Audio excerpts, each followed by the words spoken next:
Good afternoon, it's the 1st of August 2012, it's 12 o'clock. Myself and Malcolm are presenting the news today. Brian's busy on the phone as always. So we do have a guest coming on, don't we? We do, yes. Yep, we have Nick Green on today to talk about the foot-and-mouth crisis and the blatant cover-up that was basically enacted by our government, no less. And we'll be talking about the papers today. And we will be talking about the papers. I'm going to start, if you don't mind, Malc. You carry on. With something in The Guardian which rattled me beyond belief. Tony Blair's Iraq meetings to remain secret after the government veto. The government has vetoed an order by the independent Freedom of Information watchdog to release the minutes of cabinet meetings held immediately before the invasion of Iraq in March 2003. The decision was announced on Tuesday by Dominic Grieve, the Attorney General, the only minister to have access to papers of a previous administration, in this case, Mr. Blair. He described the case as exceptional and one where, in his view, the public interest demanded the papers should be kept secret.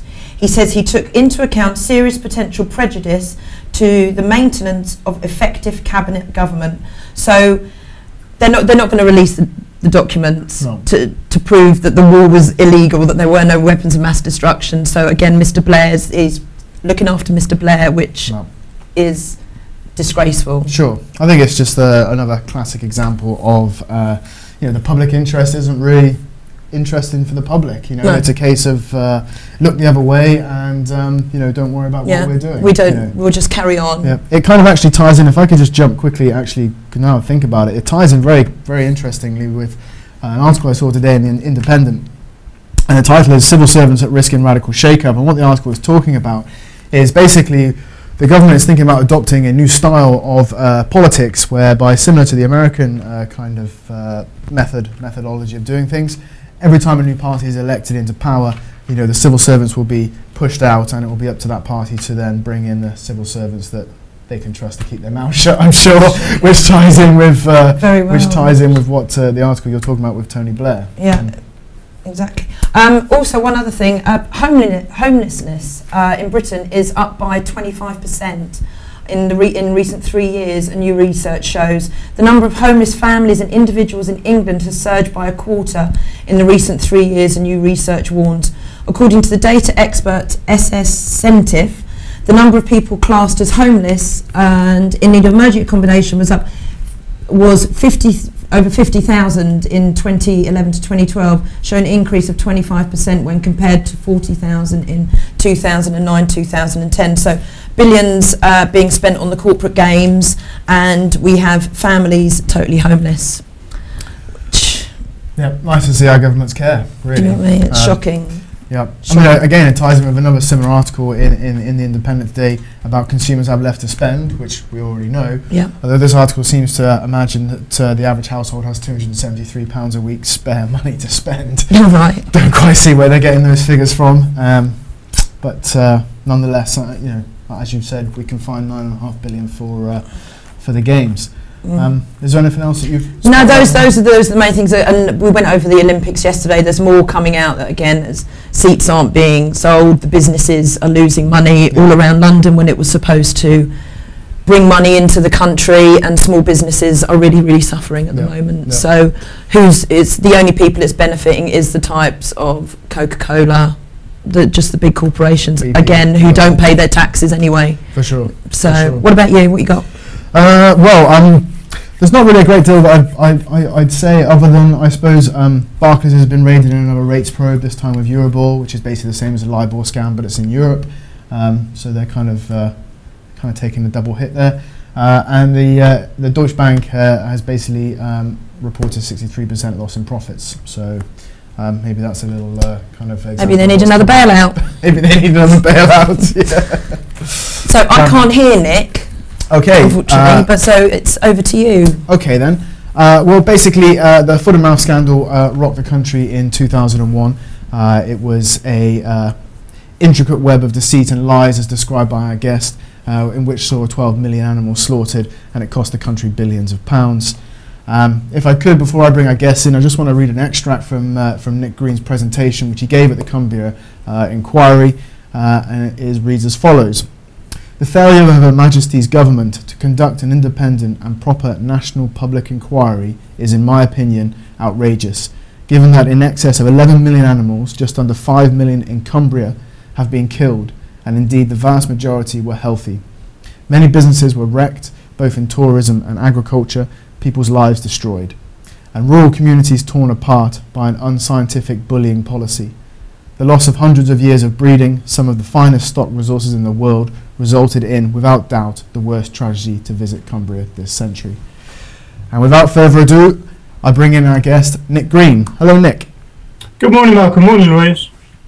Well, unfortunately, Louise can't actually hear us at the moment, so she'll have to smile politely and nod along until we can bring her in.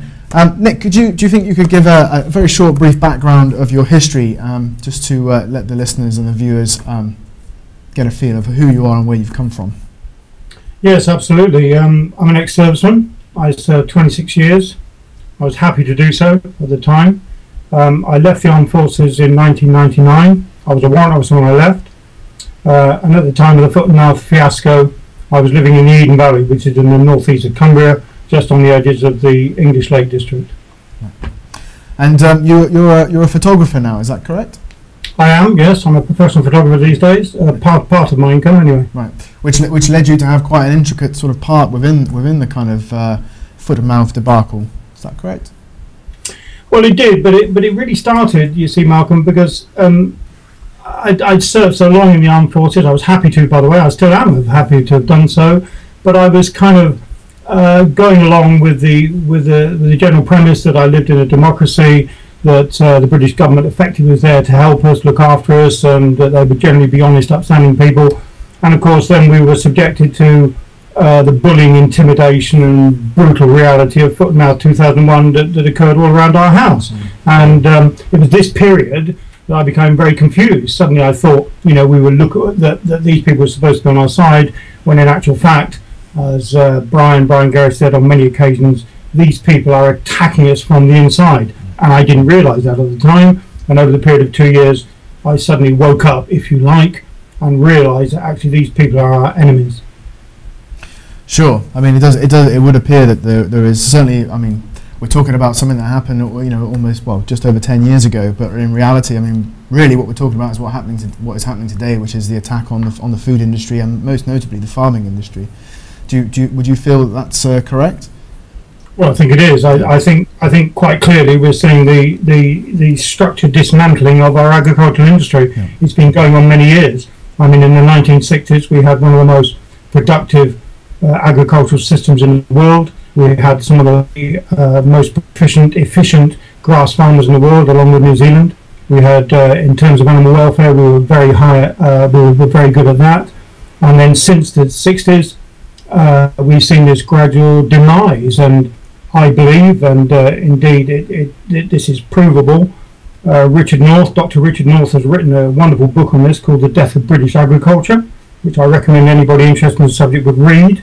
It's 300 odd pages, but the bottom line is that the EC Common Agricultural Policy was introduced, and for some strange reason the British government uniquely applied those rules in a unique manner to our farmers, leaving them in a very difficult position and virtually uncompetitive. And so we started to see the demise of this great industry. Yeah. Well, before we get into the kind of unlawful behaviour that we saw from our ministers, because I know you've got a lot of evidence and a lot of information regards that. Just very quickly give the brief sort of like official story, and I believe it is still today that the official story is that the foot and mouth epidemic was caused by pig swill. Is that? Would you agree with that, or would you say? Well, yes. Math, who was, as you know, was reborn as DEFRA. I mean, it was exactly the same thing, and reborn as DEFRA, and they came up with various answers and various updates. They changed their mind throughout FMD, of course. But the bottom line was that they believed that at the time that pig swill, illegally unprocessed pig swill, had somehow brought foot and mouth to Bobby Wasp's farm in Northumberland. He was a pig producer, and somehow illegally imported meat had suddenly affected his pigs. Right. We have evidence, in fact, that foot and mouth disease was knocking around our flocks and other areas of the country way before February of 2001. Right. Well, there's also evidence to suggest that that DEFRA, which was MAF back then, which was of course the Ministry of Agriculture, Fisheries and Food, back then they were stockpiling wood, and they were stockpiling the white suits that they used within the farms that they went into cull way before the epidemic was even officially recognised. Yeah, so there was a lot of evidence. I mean, some of the people I spoke to during the crisis, I maybe would address this in a future interview. But basically, we had people going into Australia and New Zealand were being stopped.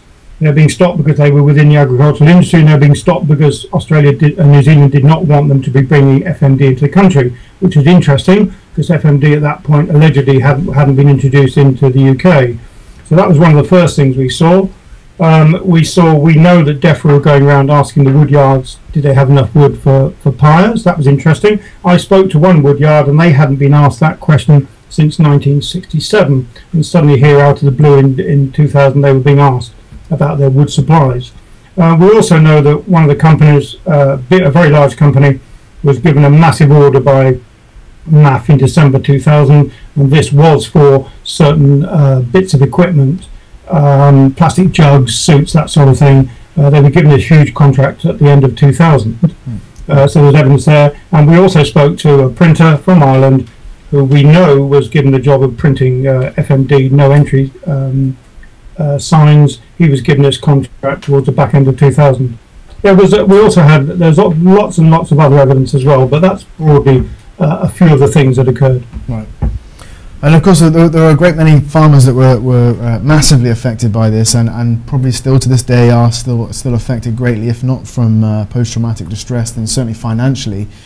Before we get into those, I think it's kind of I just wanted actually to mention the Cumbria Foot and Mouth report, which was an inquiry about the foot and mouth fiasco in Cumbria.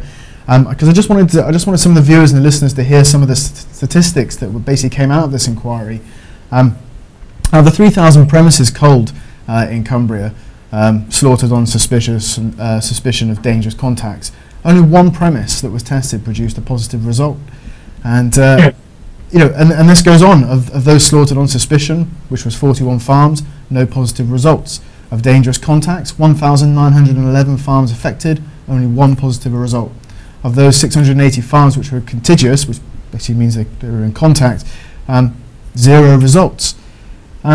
It's just remarkable, isn't it, that over nearly 12 million animals were slaughtered on the basis of only a few positive results. Yes, well, DEFRA's own figures, 88% were free. Yeah. And of course, the thing we need to mention here is that this was a bullying policy. We had farmers bullied and threatened. We had heavily pregnant sheep being transported under appalling conditions to the Great Orton Airfield. Great Orton Airfield was basically opened up there because they slaughtered so many animals, there's nowhere to bury them all. There was also a slaughter tent there where they were butchering these animals. It was also the scene of one of the slaughtermen was killed there by a captive bolt instrument, a 9-inch piece of iron going into his skull. The scenes there were something out of Auschwitz. It was absolutely horrific. And what I can say is that the policy, this preemptive slaughter that was recommended by the EC and supported by the state, the British government, and supported by the National Farmers Union, etc. This policy, was illegal, it was brutal, it was hideous in every aspect, and farmers were threatened. And if they were asked, it was called the voluntary cull, and of course it was the British government called it a voluntary cull because they knew they had no standing under the current law then that they were able to do this. And if farmers dared to refuse, they were sent threatening letters from DEFRA at Carlisle. Yeah. Well, and in fact, I've got some of those letters in front of me, or some of the quotes from them, and it reads. They were told if they did not give up their sheep, they would have to pay for the subsequent slaughter and disposal. Some farmers were phoned up, the late hours of the morning or early hours of the morning, whichever way you want to look at it, and they were told that they were going to have their cattle killed, and that if they didn't comply, then they would be put out of business. I mean, this is a horrendous way to deal with the situation, isn't it? Well, it is, and of course, in 2001, you know, in this sort of era when we thought that England was a green and pleasant land, and you know, that it's okay, our judiciary will look after us. These were early days, Malcolm. I mean, this is commonplace now. I mean, the judiciary are completely corrupt. We know this now, but in those days, I didn't know this. None of us knew it. Yeah. Rural people sort of keep themselves to themselves. We live a very different life, don't we, to city dwellers, and we just have faith in the system. Well, that faith was decimated in over those 18 months. Yeah, and there was some considerable backtracking, wasn't there, from the government, you know, regards their policy for the culling, because originally they made the kind of or they put out the view that the culls were voluntary, even though of course we now know that they weren't. They were actually compulsory. But would you like to talk a little bit about the backtracking of the government in regards to discovering that they didn't have the lawful precedent or authority to pursue the matter? Well, initially, of course, it was called a voluntary cull. Mr. Blair would have known, and he was known. The chief scientist, the chief veterinary officer, Scudamore, actually told him that it would probably be illegal. The chief scientist told him it would be illegal, and they had to cover it up, of course. Blair was only interested in his election. He was clearly only interested in that. He wasn't interested in anything else, and they had to find a way of making it appear legal. And of course, they went around saying it was fought vigorously through the House of Commons and that, and people, a lot of farmer friends of mine, they got lawyers along and they did fight it, and they fought it. But DEFRA kept on insisting that it was legal. Eventually, there was a case in Precedence, Grumpy the pig, Vietnamese pig, that was used, and we actually defeated DEFRA, and we defeated them. And then they admitted, well, actually, the whole cull was illegal. And subsequently, interestingly enough, Malcolm, is that they changed the law pretty much within 12 months. They brought in the 2002, I think it was, Animal Health Act, when it made compulsory culling legal. But at that time, it wasn't. Yeah. And of course... In fact, the important thing would be, had it been effective, there may have been an excuse. There may have been. It was ineffective. DEFRA introduced a slash and burn policy, the deliberate slaughter of healthy animals, as a preemptive system. They called it the voluntary cull. When that was actually implemented, the disease had already peaked. It was already on the decline. But Blair, it's my opinion, that Blair was so concerned about his election and so concerned about the bad press that they implemented this particular policy. What is interesting, in the weeks leading up to the election, MAF slaughtered, or DEFRA, I believe, slaughtered unprecedented numbers of farms, and they kept the figures very quiet. Because Nick Brown actually went on television in the early days and said everything's under control. It was total chaos here. But certainly in the 2 weeks before the election, the levels of slaughtering were astronomical. And of course, all of this is against professional opinion, isn't it? I mean, Pirbright, the scientists there, advised against the culling. Dr. Shannon, chief scientist at the Ministry of Agriculture, has said that the committee had advised the Prime Minister that they'd made incorrect assumptions about the outbreak. I mean, this obviously isn't something new. We see this all the time, don't we? But it's obviously no consolation for the farmers involved. Well, I mean, the science was clearly wrong, and you have to question why did they continue when it was clearly wrong. I mean, I met Professor Fred Brown. Fred was the world's leading expert in foot and mouth disease control. He was working at the United States Department of Agriculture at Plum Island. He came across the country and gave presentations, and I met him. And he actually called, and Fred did not swear, but he called it a bloody disgrace. And that was the policy. And he felt, and he still does, in fact the policy would determine this, that we should have vaccinated. We had the vaccination there, it was ready to go. Pirbright agreed with that, but the whole thing was overridden, and they introduced a team of mathematicians. Funnily enough, that's all they were. They had no experience at all in animal health diseases or animal diseases, and they introduced this team of scientists that conveniently produced maps, very seductive graphs, that brought the foot and mouth disease of 2001 skidding to a halt on the day of Blair's election. Right.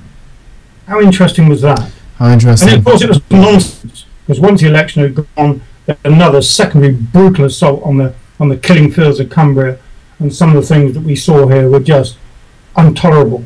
No. Nick, we've obviously, because we're live, we've got a question coming on the shout box. I hope you don't mind. I'm going to pass you over to Louise, because she's... I can just about hear you, Nick. Can you hear me? I can, Louise. Oh, I can just about hear you. Yeah, we've got a little chat box come up now for when for questions for viewers to post, and somebody's just posted, what do you think of factory farming methods and the general welfare of animals in this country? Well, I think it's disgusting. I come... My background, I've always lived amongst rural communities and agriculture. Factory farming methods is disgusting. Another chat for another day, Louise, is that we know that the intensive pig herds in this country, primarily in East Anglia, are riddled with many diseases, and we know that MAF and subsequently DEFRA have suppressed any information about this. And many of these diseases now we are seeing coming out crossing species into the public. And we're seeing lots of the public now going down with various diseases, which we are absolutely certain come from some of these massively infected pig herds. So yes, I'm against factory farming. Yeah, it's terrible the way animals are mistreated in such huge intensive farming. And I think we even had a conversation, didn't we, where we were talking about the links of swine flu and so forth, with which often is used to maybe as a little cover up of the kind of level of illnesses that the swine the pigs suffer in these farms. And yeah, there's evidence to suggest indeed that foot and mouth disease was rampant in 2000 amongst the intensive farm pigs in East Anglia. There is evidence.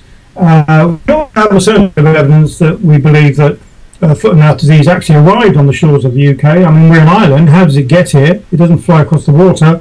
There is evidence to suggest that it came in from the importing of live animals. And of course, the importing and exporting of live animals is a major problem, not just from animal healthcare reasons, but also from the fact that disease can be easily spread. In fact, it was actually exported sheep from Wales that arrived in France in early February of 2001 that the French discovered were infected with foot and mouth disease. Yeah. So obviously the reason why we're talking about this, just talking to the viewers and the listeners, is because we're very interested, very intrigued with UK farming and how it does seem to be under attack. We can point to the milk industry currently at the moment, but of course that's not the only industry.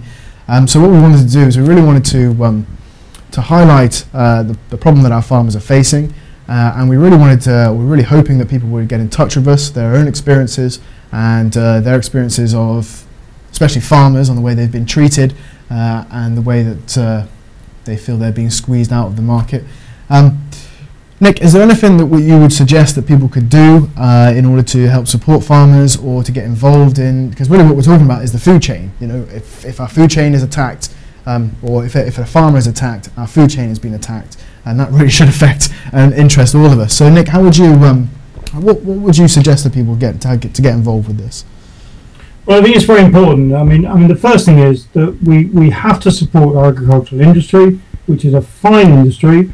If we wish to see it go down the same route as our fishing industry, which has been willfully destroyed, it's gone, effectively. That is happening to British agriculture. What would the average person do? Well, it's a very complex subject, this, but what they need to do is they need to not educate themselves, I'm guarded at using that phrase, but maybe obtain much more knowledge of what's actually happening, not only in agriculture, but happening within the UK as a whole. And they can get this information, I would suggest, from programs like this, you're broadcasting every day. They could subscribe to the UK Colling magazine. They could subscribe to free from the UK Colling newsletter. And of course they can go onto the UK Colling website and read. And then gradually they will see what's actually going on in our country. This is just one, the attack on agriculture is just one of the very small things. So if they go and learn a little bit about this, start chatting to people. They will then have more knowledge, which is more power. And when our disgraceful MPs start lying to us, which they do on a regular basis, the individuals will be well armed, and they can be well armed to be able to argue their point in a coherent fashion. A very, very good website. I'm going to promote Mary Crouchley here. Mary campaigned tirelessly throughout Foot and Mouth. She's an English teacher. She writes beautifully, and her website is www.warmwell.com. It is regarded as a de facto website in terms of everything agriculture. It's contributed to by the world's leading experts, and if you want information on what's happening to agriculture, and the science behind this, the facts, the evidence, then I would suggest warmwell.com is a good starting point. And I'd just like to say thank you to Mary for the never-ending continuous work that she's done now for nearly 11 years. Yeah, no, I'd agree with that. I mean, I was on the website last night, and it is just filled with so much heavy information. I mean, heavy in the sense it's backed up very well. You know, she's obviously done her research, and yeah, she's done a fantastic job. Well, of course, you know, and I had the privilege of meeting Professor Fred Brown, who was a wonderful man, apart from anything else, but he was the world's leading expert in the foot and mouth area. I met him. He's sadly passed away now. But, of course, his boss, Roger Breeze, who was working at USDA, a brilliant man as well. And he actually offered the British government testing kits. They're called RT-PCRs. He offered them to the British government in March of 2001. And these kits enabled on-site diagnosis of foot and mouth disease within about 20 minutes. They were refused and turned down, of course, by the government based on incorrect nonsense and science, and subsequently any blood tests that were done had to be transported very slowly down to Pirbright. It wasn't Pirbright's fault, by the way. They then have to be put into the lab, and it would take 24 to 72 hours to come out with a positive or a negative or a false positive. These RT-PCRs are still not in use to this day, and you have to question, therefore, what these people are up to. What are their motives? Why are they turning down these very efficient testing kits? Well, it certainly can't be cost, because you know, the foot and mouth debacle cost us billions, didn't it? So it certainly can't be. Nick, before we wrap up, because we've only got a few minutes left, we have another question come in. It's the question is, what does your guest think about exemption of how religious cattle are allowed to be slaughtered without electric shock, such as that for halal and kosher? Well, I'm appalled by it. End of story. It's actually illegal. First of all, it's illegal in this country, but the British government turned a blind eye to it. Let me tell you this. The whole slaughtering process now is a shambles, because the British government cut down so many of the slaughterhouses, only a handful in the country. So these animals have to travel huge distances to slaughter. Now cattle, for example, are stunned. They use captive bolt instruments. They're stunned first, and then they're bled. So that means they would just die of hypovolemic shock, but they are stunned first. What we're seeing with halal slaughter and kosher slaughter, as the animals are hung upside down, these include lambs, they're hung upside down and their throats are cut. They die from hypovolemic shock. I have had hypovolemic shock. It is extremely unpleasant. It is a desperate condition to be in. It's horrific. And why the British government allow this, I just don't know. It's scandalous. Well, Nick, I mean, you've been a fantastic guest. Thank you very, very much. And of course, this is just a taster, really, of what's to come. Because, I mean, as I've said before, Nick has got a plethora of evidence, really, to back up what he's saying, which we'd like to bring in with more farming shows in the future. We have some great guests lined up on that, so certainly stay tuned, and we will be looking to hear from farmers out there who've had similar experiences. So Nick, thank you very much for coming on the show. Thanks, Nick. I know I can't hear you, but thanks for joining us today, and we'll speak to you again. Yeah, thanks, Malcolm. Thanks, Louise, and thanks to everyone, by the way. UK Colling, it's a phenomenal job we're doing. We're waking people up. You're waking people up, and people need to gain this knowledge, don't they? And then the knowledge is power, really. Absolutely. Thank you very much, Nick. Thank you. Thanks, guys. That went well. That went well. That was that was brilliant. I didn't You'll have to watch later. Well, I didn't cough, so that was good. Okay. we're back tomorrow. We've got the 2-hour show tomorrow, Yep, which is live 2 on hours TNS. Is it you and me? Or is I have no idea. the commander joining us? Maybe Mr. Garish might be off the phone. Yes. I don't know. 24 hours time? Who knows? Who knows? In the meantime, thanks very much for joining us, and we'll be back on tomorrow for the live show from 2 p.m. Cheers. Bye.